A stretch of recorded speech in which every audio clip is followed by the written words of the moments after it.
धर्म मीमांसा के हमारे सभी दर्शकों का बहुत-बहुत स्वागत है। आज के इस संस्करण में जो अभी रिसेंटली जियोपॉलिटिकल डेवलपमेंट हुई है, खासकर कि सेंट्रल एशिया में, उस पर थोड़ा-सा बात करेंगे। पहले हम सभी को पता था कि यूक्रेन और रशिया की जो युद्ध चल रहा था, अभी भी चल रहा है, लेकिन अब थोड़ा-सा शिफ्ट हो गया है, सभी की आँखें वो इज़राइल पर हैं। पहले इज़राइल हमास को खत्म कर रहा था, लेकिन धीरे-धीरे ये थोड़ा-सा बढ़ता हुआ दिख रहा है कुछ। रिसेंटली इज़राइल ने लेबनान पर अटैक किया, उसके बाद फिर अभी ईरान का जो लेटेस्ट अटैक है, जिसमें हमास का जो चीफ था, इस्माइल हानिया उसका जो नाम है, ठीक से प्रोनाउंस मेरे को नहीं पता इसको कैसे करते हैं इस शब्द को। सो उसे मार गिराया। इस बीच में दीदी आप देखो कि वहाँ पर हमारे नितिन गडकरी जी भी प्रेज़ेंट थे। ईरान में अभी लेटेस्ट उनके इलेक्शन हुए हैं और सेरेमनी पर हमारे नितिन गडकरी जी भी वहाँ प्रेज़ेंट थे। उसी में ये होता है कि हमास के चीफ को वहाँ पर इज़राइल की जो एजेंसी है मोसाद द्वारा वो एयर स्ट्राइक से मार दिया जाता है। सबसे पहले तो नमस्ते दीदी। नमस्कार। इसी को लेकर दीदी मेरे दिमाग में कई सारे क्वेश्चन आए। सबसे पहले तो कुछ भी सेंट्रल एशिया में छोटा-बड़ा कॉन्फ्लिक्ट होता है, सबसे पहले दिमाग में आता है कि क्या ये वर्ल्ड वॉर 3 की शुरुआत होने वाली है? एक बात तो ये वेस्ट एशिया बोलते हैं अपने लोग और जी, यूरोप वाले इस क्षेत्र को मिडिल ईस्ट बोलते हैं जी। और सेंट्रल एशिया हो गया अपने लोगों का पांचों स्थान। जी। वैसे ये सब कनेक्टेड है, यूरोप का नॉमेनक्लेचर है। हुँ, इसका हुँ। 10-15 साल बाद कोई मायने नहीं रहेगा, लेकिन फिर भी देख, एक तो थर्ड वर्ल्ड वॉर जैसी कोई चीज कहीं होने जाने वाली नहीं है। कारण क्या है वो आज मैं नहीं लेती हूँ। और अ, अ, ये जो हनिया मारा गया है, तो सोचने की बात है कि 7 अक्टूबर को इज़राइल में हमास वालों ने जो कुछ किया, उसके बाद अगर स्वाभिमानी और समर्थ राष्ट्र है या स्वाभिमानी और समर्थ जाति है, तो यही करेगी जो करना है। ऐसा बीभत्स, जुगुप्सित घत कर्म करने वाले ये कायर लोग बच्चों को अवन में भून देना, स्त्रियों के साथ रेप करना, और कौन सी स्त्रियां जो युद्धरत नहीं है, जो हुँ, सिविलियंस हैं, उनका परेड निकालना, ये ऐसा भयंकर धत कर्म है और अभी भी इनके यहाँ बंधक बने हुए हैं। तो अभी तो और बहुत से लोग एक प्रकार से मृत के समान हैं जो उस कर्म में संलग्न है। लेकिन अब मुझे नहीं पता कि ये इज़राइल ने मारा है, हमास ने मारा है या ईरान ने मारा है। मेरी बात पर ध्यान जा रहा है? जी, जी। हाँ? जी, दीदी। क्योंकि मैंने बहुत थोड़ा-सा सोशल मीडिया पर देखा है, उसमें इज़राइल ने ज़िम्मेदारी ली हो ऐसा दिखा नहीं मुझे, और हो सकता है उसने लिया हो। अब ये जो ईरान युद्धरत दिखाई दे रहा है इज़राइल के विरोध में, 3 नॉन स्टेट प्लेयर के द्वारा, एक हूती, एक हमास, एक हिजबुल्लाह। हुँ। अरे तुम में दम है तो अपनी फौज लेके जाओ ना, हैं? दम नहीं है तुम में तो किसी एक छोटे से गुट हूती को लड़ाते हो, किसी एक दूसरे ग्रुप हिजबुल्लाह को लड़ाते हो, हमास को लड़ाते हो, और हमास का चीफ भागा फिरता है। लेकिन हम लोग को पता नहीं मारा किसने। अभी मैं दोनों संभावनाओं की बात कर रही हूँ। जब हम लोग कहते हैं ईरान, तो ईरान में सब जो लोग रूल कर रहे हैं, जो डिसीजन ले रहे हैं, जो पॉलिसी बना रहे हैं, ये कोई एक आटे के लोंदे जैसी चीज थोड़ी है। इसमें बहुत से फैक्शंस हैं। तो एक फैक्शन वाले को तो हेलीकॉप्टर में उड़ा दिया। अब ये जी। जो दूसरा है, वो किस काम के लिए आया है? कतर में नहीं मारा गया जहां छिपा हुआ था, ईरान में आने पर मार दिया गया। ठीक समझ रहे हैं? जी, और जी, शायद समय था जब वो ईरानी राष्ट्रपति या जो भी हेड ऑफ स्टेट है उसका कोई शपथ ग्रहण टाइप का कोई मामला था। जी, उसमें आके एक व्यक्ति को खुली सड़क पर नहीं है, खुले मैदान में नहीं है, युद्ध का भी मैदान नहीं है, वहां मार दिया। कैसे मारा, क्या मारा, ये डिटेल मेरी समझ से दिखाई नहीं दिया कहीं।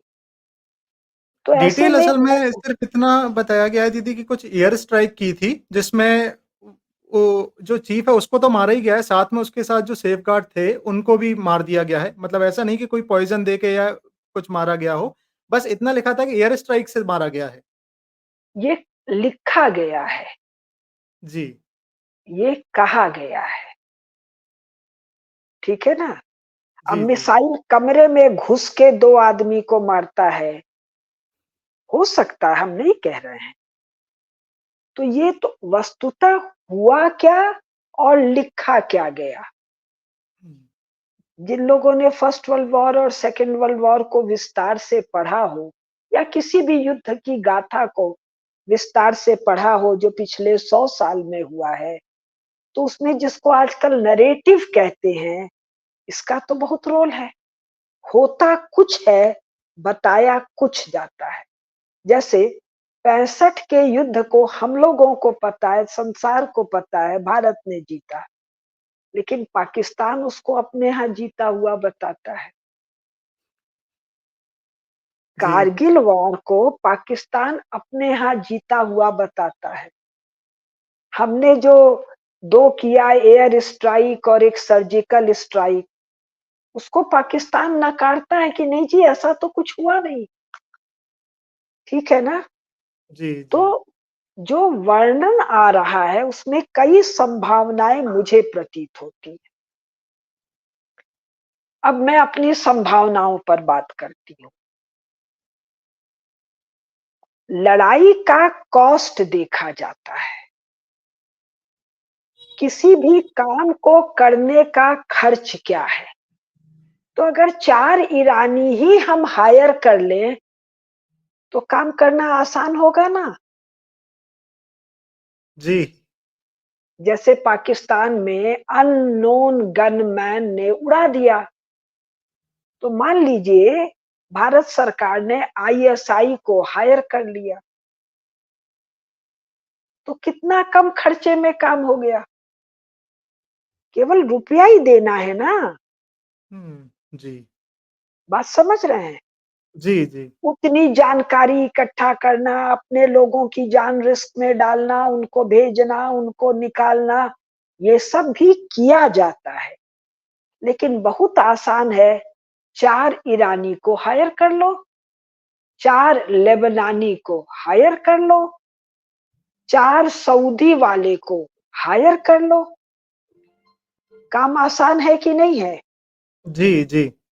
और जिसको इंटेलिजेंस और क्रॉस इंटेलिजेंस कहते हैं, उसमें तो यही होता है ना जी। कि वही का व्यक्ति वही के खिलाफ जासूसी करे।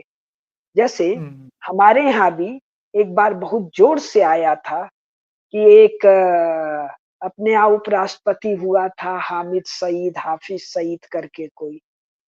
उसने उस वक़्त हमारे इंटेलिजेंस के कितने लोगों को मरवाया था, ये बड़ी चर्चा हुई थी जोर से। हुँ। जी। याद आ रहा है? इसी जी, जी, प्रकार दीदी। हमारे रॉ वालों को, हमारे इंटेलिजेंस एजेंसी को ये जो 2004 से 2014 का समय था, उसमें कितना डिस्ट्रॉय किया गया था। हुँ, तो कोई बाहर का आदमी आके थोड़ी डिस्ट्रॉय किया था। सोनिया गांधी, मनमोहन सिंह, कांग्रेस की सरकार।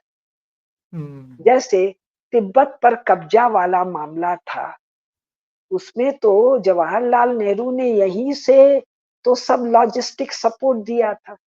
चीन के हुँ, पीएलए में तो तिब्बत तक पहुंचने का दम नहीं था। हुँ, जी। वो जो वास्ट टेरिटरी है।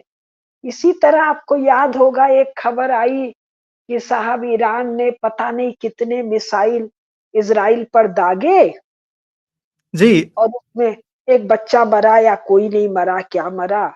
और हुँ, उसके बाद इज़राइल ने जब मिसाइल दागे, तो ईरान के न्यूक्लियर वो जो एस्टेब्लिशमेंट है, उसको ध्वस्त किया। जी। अच्छा, जो हम लोगों ने सुना कि साहब पाकिस्तान के पास बहुत एटम बम है, हुँ, तो वो सब एटम बम का क्या हुआ? भारत से तो मान लो डर गया। ये जी, जो अफ़गानी और तालिबानी सब चढ़े आ रहे हैं उसके घर तक घुस के कितना बड़ा कब्ज़ा कर लिए हैं, तो जी, वो टीडीपी हाँ, उसके वहीं पर बताइए? टीडीपी का भी ऑलरेडी अटैक हो रहा है। अफ़गानी तो कर ही रहे हैं, वो अपने ही हाँ, लोगों को भी कंट्रोल नहीं कर पा रहे हैं, जो उन्हीं के द्वारा पोषित हैं। तो अब ये एटम बम था क्या? था तो केवल ढाँचा था कि चलाने की भी कैपेसिटी थी? चलाने की कैपेसिटी थी तो चलाने वाला तुम्हारा था कि बिक गया? हुँ, बात समझ रहे हैं? डिटेलिंग में अगर जाते, मैं तो इन चीज़ों की जानकार नहीं हूँ, लेकिन एक मोटा-मोटा first world war, second world war बहुत ठीक से पढ़ा मैंने। जी। तो अगर आप इतने मजबूत थे, मान लीजिए इकोनॉमिकली कमज़ोर थे, मिलिटरीली मजबूत थे, तो हुँ, हर कोई टॉम, डिक, हैरी आके आपको मार ले रहा है। बलूच लोगों ने विद्रोह करके ये जो सीपैक था, चाइना पाकिस्तान इकोनॉमिक कॉरिडोर, और इसको ध्वस्त कर दिया। ए भाई तुम्हारा एटम बम का क्या हुआ? हुँ, are you getting my point? जी, जी। अच्छा, अब इसके बाद बहुत नैरेटिव चलता है। ये 2-3 उदाहरण जो दे रही हूँ इससे बाकी चीज़ को समझना आसान होगा, कि साहब शी जिनपिंग इतना सब कंट्रोल कर लिया है, सब कुछ कर लिया है। फिर एक खबर आई जी गया, तो अपने पश्चिमी बॉर्डर पर हवाई जहाज से उतर गया और ट्रेन में बैठ के पीकिंग गया। तो भाई ऐसी तो विचित्र बात सुनने में नहीं आती है। आपके देश में, आपके टेरिटरी में आपको अपने हवाई जहाज में बैठने में डर लग रहा है, कोई उड़ा देगा। आप दूसरे से क्या खा के लड़ोगे? जी। बात समझ में आ रही है ना? जी, जी, जी। तो थर्ड वर्ल्ड वॉर जैसी कोई चीज़ होनी नहीं है, क्योंकि खर्चा बहुत लगता है। हुँ, first world war, second world war जो हुआ, वो कारण आज उपस्थित नहीं है। और हिट जो सेकंड वर्ल्ड वॉर में जो डिक्टेटर हिटलर, मुसोलिनी था, हुँ, हुँ। वैसा कोई डिक्टेटर भी अभी नहीं, जी, है ना? जी, हाँ, जी, जी। तो इसी में एक अभी और चीज़ पूछ हुँ, जी, अभी आपने जैसे मेंशन किया कि अभी ईरान ने जब इज़राइल पर एयर स्ट्राइक की थी और फिर उसका जवाब भी फिर इज़राइल ने दिया। तो अब फ्यूचर की एक बार बात करें तो क्या अब ईरान फिर से अटैक करेगा इज़राइल पर? क्या ये ऐसा संभव है? और साथ ही एक और चीज़ हम देखेंगे कि इंडिया का जो अलायंस है या फिर कहेंगे इंडिया की जो दोस्ती है वो इज़राइल से भी अच्छा हम लोग रखते हैं और ईरान में जैसे ग्वादर पर भी हम लोग उन्हें सपोर्ट कर रहे हैं।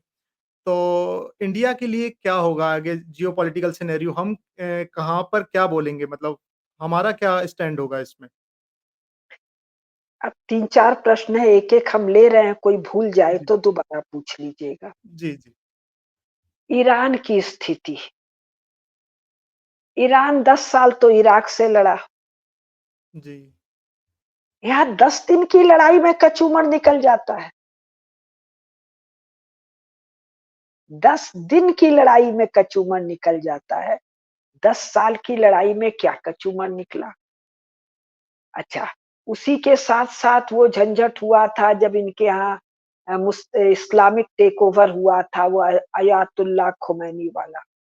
हुँ, हुँ। उसमें देश के भीतर कैसा भयंकर नरसंहार और अनरेस्ट हुआ था। और अपने लोग तो सदा सुनते हैं कि आर्थिक उन्नति के लिए, इकोनॉमिक डेवलपमेंट के लिए आंतरिक शांति बहुत आवश्यक है। हुँ, तो सिविल वॉर जैसी सिचुएशन वहाँ रही। फिर हुआ कि साहब हम लोग न्यूक्लियर मिसाइल बनाएंगे, न्यूक्लियर मिसाइल बनाएंगे। इस चक्कर में ईरान पर तो इतने भयंकर इकोनॉमिक सैंक्शन लगे रहे, अमेरिका और उसके मित्र देशों के। तो इसमें तो स्थिति ये है कि इनके पास भोजन का ठिकाना नहीं। जब नई खबरें आती हैं कि दवाइयाँ नहीं है, पीने का पानी नहीं है, सड़कें नहीं है, तो जब कोई देश इकोनॉमिकली मजबूत नहीं होगा, तुम क्या खा के लड़ोगे इज़राइल से? इज़राइल से 1948 में उसके सटे हुए 5 देशों ने एक साथ आक्रमण किया 1948 में, फिर 67 में किया, फिर 73 में किया, और इस पूरे कालावधि में इज़राइल तो एक नया-नया जन्मा हुआ शिशु देश था ना। 48 में तो ये शरणार्थियों का स्थान था, क्षेत्र था ना भाई। और लोगों ने डिक्लेयर किया कि जी इंग्लैंड भाग गया, हम अपने आप को यहूदियों का नेशन स्टेट घोषित कर रहे हैं। और घोषित करते ही 5 देश की सेनाएं आ गई।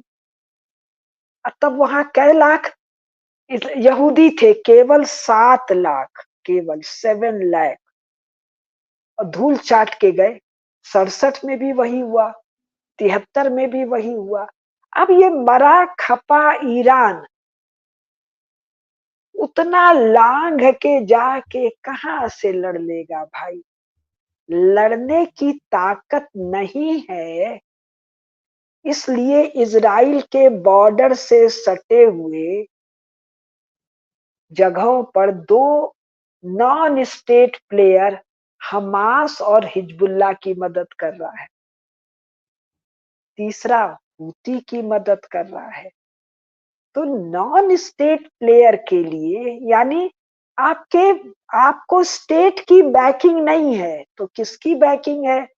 कभी चीन की है, कभी रूस की है, कभी ईरान की है। उनको जब गरज है देते हैं, जब नहीं गरज है तो हटा लेते हैं। तो पूरा का पूरा जो इस्लामिक ब्लॉक खुद को कहता है, जिसको मैं मुनाफिक ब्लॉक कहती हूँ, जो ये मिडिल ईस्ट में है, जिसको हम वेस्ट एशिया कहते हैं, इनकी जो सबसे कमाल की बात है, इसकी स्टेट आर्मी तो लड़ती ही नहीं है। जी। अमेरिका को दिन भर गालियां देते हैं, अमेरिका से लड़ने ही नहीं जाते हैं। अफगानिस्तान में आकर अमेरिका चढ़ जाता है, तो फिर non state player al Qaeda, Taliban तैयार करते हैं। ठीक? जी। तो इज़राइल से लड़ने का, जीतने का कहीं दूर दराज सवाल नहीं है। तो हो क्या रहा है? हो रहा है पोस्चरिंग। पोस्चरिंग क्यों हो रहा है? अपने देश की जनता को बेवकूफ बनाने के लिए। जो सत्ता में है, अपने सत्ता के लिए वैधता, लेजिटिमेसी खोजने के लिए। जी। भाई इज़राइल 48 में बना और आज के दिन दुनिया का जियोपॉलिटिक्स इज़राइल डिक्टेट करता है। कौन किससे लड़ेगा और कौन किससे नहीं लड़ेगा। तो एक प्रश्न का उत्तर मैंने आपको दिया ईरान जी। वाले का। अब जी। दूसरा एक प्रश्न का उत्तर मैं दे रही हूँ।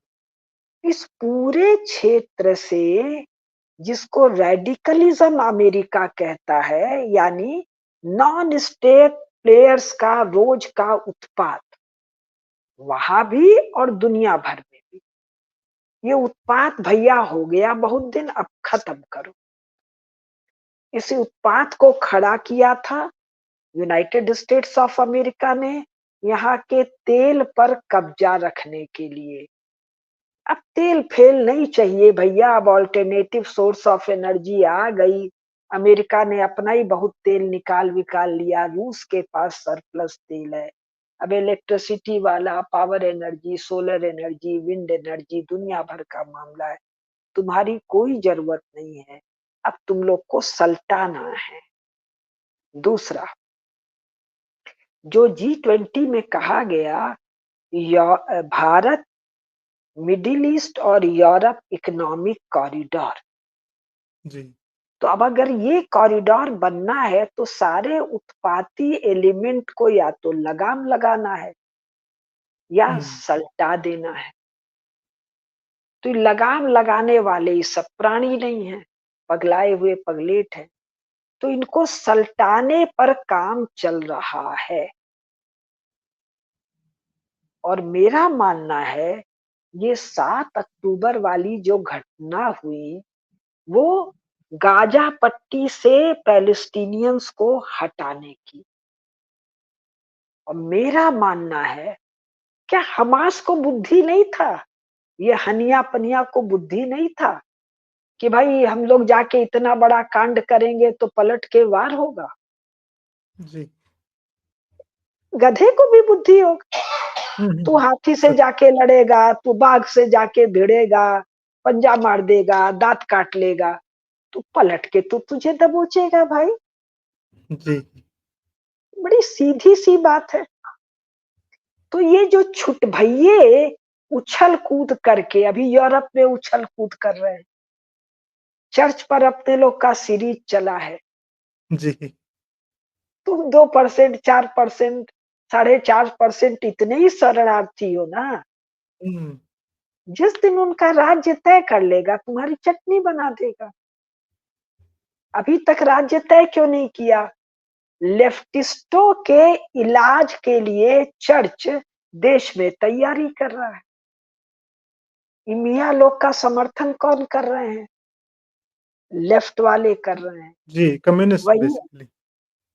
कम्युनिस्ट कह सकते हैं, आजकल लेफ्ट शब्द चला है कम्युनिस्ट। ये जी, कम्युनिस्ट कौन है? जो पेरिस में ओलंपिक में वो सब नंगा नाच किए। जी, वो लोग।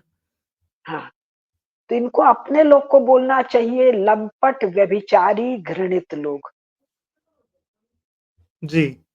अपने लोग को अपना शब्द बोलना चाहिए। हुँ, घृणित, व्यभिचारी, लंपट लोगों ने तो इनसे भी मुक्ति पालेगा एक झटके में चर्च, और ये मियाँ लोग से भी मुक्ति पालेगा। ये आप अगले 2, 4, 5 साल में देखिएगा। 29 के पहले all kind of radicalism will be a कहानी of past। ओके। ये आप लोग जान लीजिए। जी, जैसे सोवियत रसा का Soviet is a story of past. अच्छा। ईस्ट जर्मनी और वेस्ट जर्मनी के बीच का Berlin wall hmm, story of past. उसी तरह रेडिकलिज्म 10 साल बाद आप लोग कहानी सुनाएंगे कि हम लोग जब छोटे थे तो इन विषयों पर पॉडकास्ट किया करते थे। जी। 5 साल हम बढ़ा के कह रहे हैं। हुँ, मेरा मानना है अधिकतम 2 से ढाई साल। अच्छा, ओके। अच्छा, और एक तीसरा था भारत को क्या करना चाहिए, शायद ये था। जी, भाई क्योंकि बात दीदी हम भारत ने बेसिकली हमास और इज़राइल वाले में भी एक न्यूट्रल अपना स्टैंड रखा और अब क्योंकि वहाँ देखते हैं हम लेबनान पर भी अटैक हुआ तो रशिया वहाँ पर इन्वॉल्व होगा, तो भारत के लिए थोड़ा-सा डिफ़िकल्ट हो जाएगा और जैसा कि एस जयशंकर जी ने बोला भी था कि very soon a geopolitical storm is coming. तो वो यही जियोपॉलिटिकल स्टॉर्म है क्या जिसकी वो बात कर रहे थे, जिसमें भारत को थोड़ी-सी तकलीफ होगी अब साइड चूज़ करने में या फिर न्यूट्रल खेलेगा भारत? देखिए, जब सरकारें कुछ कहती हैं तो वो पब्लिक पोस्चरिंग होता है। ओके। सबके लिए कुछ कहा जाता है। जैसे हम लोग यहाँ बात कर रहे हैं, तो यहाँ हम लोग सबके लिए कुछ बात कर रहे हैं। लेकिन इसी विषय पर यदि अकेले बात करेंगे, तो जी, कुछ चीज़ें उसमें और जोड़ दी जाएँगी, जो यहाँ नहीं कही जा रही। ठीक है? जी। तो जब एस जयशंकर यानी हम भारत के विदेश मंत्री, मोदी जी हुँ, यानी भारत के प्रधानमंत्री, जब कुछ कहते हैं पब्लिक डोमेन में तो वो पब्लिक पोस्चरिंग ओके। होता है जी। ना? जी, जी। सबका साथ, सबका सब विकास। अब तुम नीचता पर उतारू हो, तो फिर जो होता है वो होगा, हुँ। होगा ना? जी, जी। तो कोई भी समर्थ देश का समर्थ नेतृत्व क्या करेगा? अरे वही करेगा जो उसके देश के हित में होगा। जी। काहे अपने देश के हित के विरुद्ध काम करेगा? हुँ। हाँ? अच्छा, जी। जैसे एक उदाहरण हम आपको दें, जापान जब सेकेंड वर्ल्ड वॉर के पहले चीन पर कब्जा कर रहा था, तो चीन में 2 फोर्सेस थी, एक सन येत सेन और चियांग काई शेक की नेशनलिस्ट फोर्सेस और एक कम्युनिस्टों को खड़ा किया था सोवियत रूस। तो सोवियत रूस कम्युनिस्टों को खड़ा किया, उनको मदद करता था, लेकिन चियांग काई शेक को भी मदद करता था। अमेरिका चियांग काई शेक को मदद करता था, लेकिन कम्युनिस्टों को भी मदद करता था। और अंत में कम्युनिस्ट माओ जब पावर में आया है, तो अमेरिका की सहायता से आया है। और वैसे कम्युनिस्ट और कैपिटलिस्ट का झगड़ा बताया जाता है। पब्लिक पोस्चरिंग एक चीज है और वास्तविक गतिविधियां दूसरी चीज है। जी। जी। इसमें भारत का अभी फ्यूचर स्टैंड क्या होगा? मतलब जो दिखाया जाएगा कि भारत ऐसा खड़ा हुआ है। जैसे मान लीजिए फ्यूचर में अगर इसके लिए कुछ ऐसे वोटिंग होती है या फिर बात की जाती है जैसे इंटरनेशनल लॉज़ और के अकॉर्डिंग कि हाँ, यहाँ पर ह्यूमन राइट वॉल्यूशन जैसे कि अभी रशिया ने बोला लेबनान पर जब अटैक किया इज़राइल ने, तो रशिया ने बहुत अच्छे से उसको अपोज़ किया। तो अब जब बात आएगी तो फिर भारत किधर का स्टैंड लेगा? भाई, भारत लेगा आतंकवाद का नाश हो, विश्व जी, में शांति हो, सभी में प्राणियों में सद्भाव हो। भारत का जी, स्टैंड है, धर्म की जय हो, अधर्म का नाश हो। जी। अभी ह्यूमन राइट जो कहा जाता है, तो भाई अ, सबसे पहले तो सिविलियन का राइट आएगा ना। जी, भगवान कहते हैं ना, साधु नाम परित्राणाय विनाशाय च विनाशाय च दुष्कृताम। हुँ, अब सबका परित्राण करेंगे, दुष्ट का परित्राण थोड़ी करेगा भारत। जी, है? अपने यहाँ सभी विदेशी अतिथियों को गीता की एक प्रति दी जाती है। हुँ, तो क्या है? साधु नाम परित्राणाय हुँ, विनाशाय विनाशाय च दुष्कृता। दुष्कृतम तो हुँ, दुष्कृत्य करने वाले यूनाइटेड नेशन से और सब जगह से नोट कर दिए गए हैं। कौन है? Radical element. ये कौन हुँ, है? इस्लाम के नाम पर उत्पात करने वाले क्रूर, लंपट, उचक्के और लफंगे, जी, जिनको समय समय पर अमेरिका सहायता करता है, कभी रूस सहायता करता है, कभी फ्रांस, कभी इंग्लैंड सहायता करता है। इनकी हुँ, अपनी ताकत तो 0 बटा सन्नाटा है। जी, इनका कुल है कि ये उचक्के हैं, लंपट हैं, लॉलेस हैं और इस्लाम को का नाम लेते हैं। हुँ, इस्लाम के सबसे बड़े वॉयलेटर तो यही सब है ना। जी, अल-कायदा, हमास, हूती, हिजबुल्लाह और ये हुँ, तुम्हारा कौन बचा? Houthi, Hezbollah, Hamas. ये तीनों तो वॉयलेटर्स ऑफ इस्लाम है ना भाई। जी, फॉलोअर्स ऑफ इस्लाम थोड़ी है। हुँ, ठीक है? जी, जी, जी, तो भारत अपने राष्ट्रीय हितों की बात करेगा, साधुओं के परित्राण की और दुष्टों के विनाश की बात करेगा। भारत जी, मतलब भारत की वर्तमान लीडरशिप। अब इसी हुँ, समय अगर कांग्रेसी लीडरशिप होती तो वो ह्यूमन राइट के नाम पर दुष्टों को छाया देती, स्त्रियों से बलात्कार करने वालों की रक्षा करती। तो दोनों तो भारत में ही हैं। जी। तो भारत का वर्तमान नेतृत्व साधुओं की रक्षा और दुष्टों के विनाश के लिए जो कुछ आवश्यक है वो करेगा। जी। मेरा अगला प्रश्न मिडल ईस्ट से ही था, मगर क्योंकि आपने अभी जो उत्तर दिया उसमें मेरे को उसका उत्तर भी मिल गया। हम देख रहे हैं कि इज़राइल ने अभी कुछ महीनों में ही 5 4 कंट्री, मैं कहूँगा 4 कंट्रियों पर अटैक कर दिया है किसी न किसी रूप में, जिसमें लेबनान आ जाता है, हमास पर तो उसका अटैक चल ही रहा है, यमन पर भी उसने अटैक कर दिया है, ईरान पर भी अटैक हुआ है अभी रिसेंटली ही। क्या ये बढ़ने वाला है और ज़्यादा, या फिर इसका क्या बेटा, फ्यूचर है? इज़राइल ने किसी देश पर अटैक नहीं किया है। इज़राइल में जो लोग उपद्रव कर रहे हैं, जी। वो उपद्रवी तत्व जिन देशों में घुसे हुए हैं, जैसे हूती, हुँ। हूतियों से लड़ाई हो रहा है, यमन से तो लड़ाई नहीं हो रहा है। जी, जी। नहीं, लेकिन हूती हेडिंग्स लोग, दीदी ऐसे बनती हैं कि यमन पर अटैक हो गया।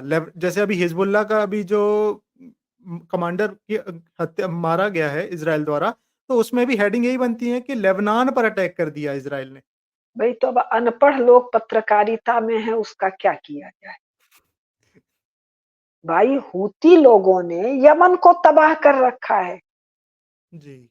हिजबुल्लाह लोगों ने लेबनान को तबाह कर रखा है। हमास ने गाजा खाली करवा दिया, आंख से दिखाई जी। दे रहा है। जी। गाजा वालों का मकान, पानी, खाना, दाना, दवाई, नौकरी, बिजली सब तो इजराइल दे रहा था। जी। हैं? हमास वालों ने खाली करवाया ना जी। गाजा। जी। हुँ। तुम निकल गए होते वहां से, कहते हम लोग एक आदमी भी यहाँ नहीं रहेंगे या हम सरेंडर करते हैं, बात खत्म हो जाती। हुँ। पैलेस्टीनियन को बंधक रखा हमास वालों ने ना। जी। ईरान को क्या जरूरत थी इसको, जो क्या है उसका, हनिया को अपने घर बुलाने की? हुँ। तो भाई वो हनिया को मारने गया। हुँ।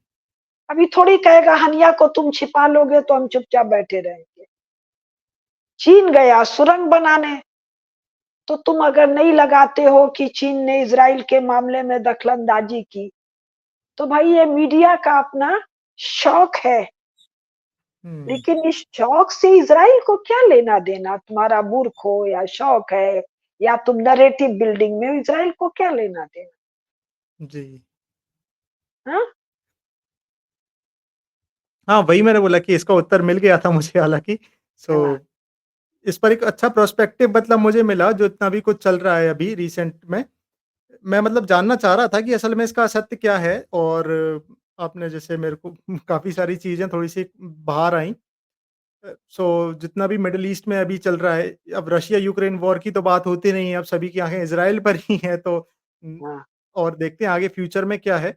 बाकी जैसा कि एक क्वेश्चन हमेशा ही रहता है कि वर्ल्ड वॉर 3 होने वाला है या नहीं, तो उसका भी एक अच्छा पर्सपेक्टिव आपने दिया कि वर्ल्ड वॉर 3 तो बहुत अभी खर्चा कहीं। लगता है ना, जी, जी, जी, जी। बहुत खर्चा लगता है, बहुत लोग मारे जाते हैं, हुँ। बहुत लोग घायल हो जाते हैं, बहुत लोग शरणार्थी बन जाते हैं।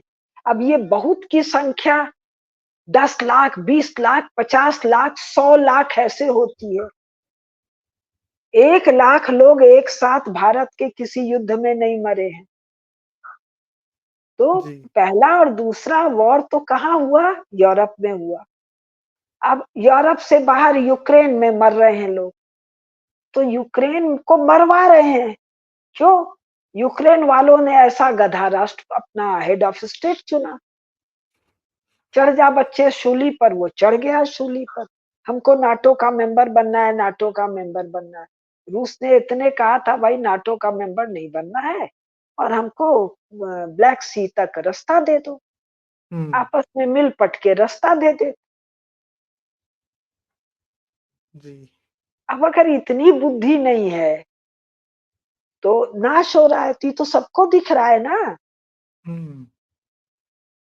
कि इतना नाश हो रहा है, तो इस नाश के लिए यूरो अमेरिकन ब्लॉक तैयार नहीं है। मिडिल ईस्ट मियाँ लोगों के पास हथियार नहीं है। चीन का शी जिनपिंग बहुत उसका मन उचकता है, लेकिन मन उचकने से उसके पास वार हार्डेंड आर्मी नहीं है। चीन में तो कोई आर्मी ही नहीं है। अब ये वाक्य को समझिए, चीन में कोई आर्मी नहीं है। वहां एक कम्युनिस्ट पार्टी है, उसके पास एक आर्मी है, उसका नाम है पीपुल्स लिबरेशन आर्मी। उसकी कुल एक्सपर्टाइज सिविलियन लोगों को काटने में है।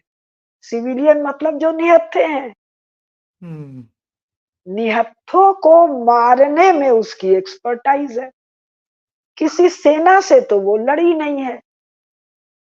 तो शी जिनपिंग पोस्चरिंग बेचारा कर लेता है, कोई हील हटके में आए तो ठीक है, नहीं आए तो क्या करे बेचारा। जी।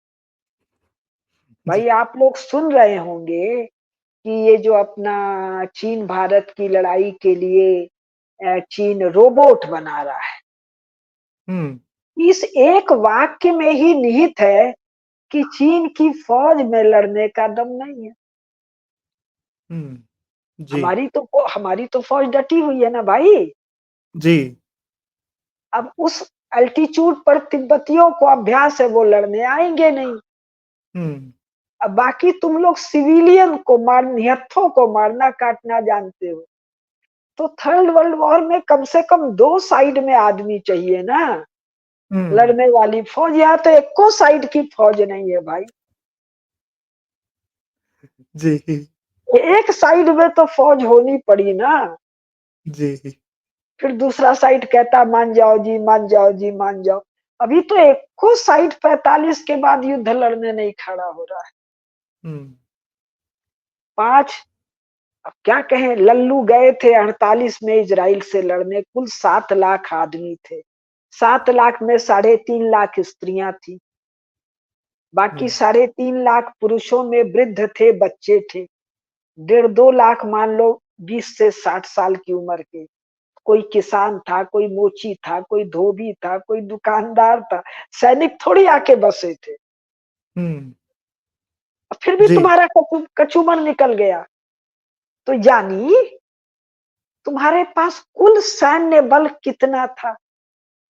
तो अब बात को समझिए, यूरो अमेरिकन ब्लॉक लड़ने के मूड में नहीं है।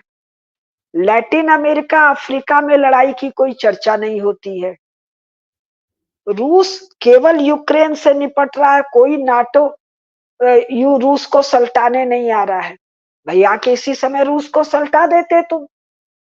हम्म, तो रूस को सल्टाने कोई नहीं आ रहा है। शी जिनपिंग, चीन के पास आर्मी नहीं है। तो भैया कहाँ विश्व युद्ध होगा, दो तरफ से फौज चाहिए भाई। जी, एक धन्यवाद। बात कहना भूल गई, जी, जी, दीदी। लड़ने वाली फौज है अमेरिका के पास, जी, लड़ने वाली फौज है भारत के पास। भारत में मोदी जी बैठे हैं। जब बिना लड़े शत्रु सलट रहा है, हम काहे अपनी आर्मी को उतारे भाई। सो बेसिकली आपने इसको कंक्लूड भी कर दिया दीदी, जो मैं चाह रहा था कि आप इस पूरी बात को एक बार कंक्लूड कर दें, तो वो भी एक पर्सपेक्टिव मिल गया पूरा। तो जिसने भी इस वीडियो को लाइक नहीं किया है, वो वीडियो को लाइक ज़रूर कर दें और चैनल को सब्सक्राइब ज़रूर करें। धर्म मीमांसा पर हमसे जुड़ने के लिए आपका बहुत-बहुत आभार। नमस्ते दीदी, बहुत-बहुत धन्य ठीक है, नमस्कार। जी, जी, नमस्ते धर्म दीदी। की जय हो, अधर्म का अधर्म नाश का हो, नाश हो, प्राणियों में प्राणियों में सद्भावना हो, सद्भाव, विश्व विश्व का का कल्याण हो। कल्याण।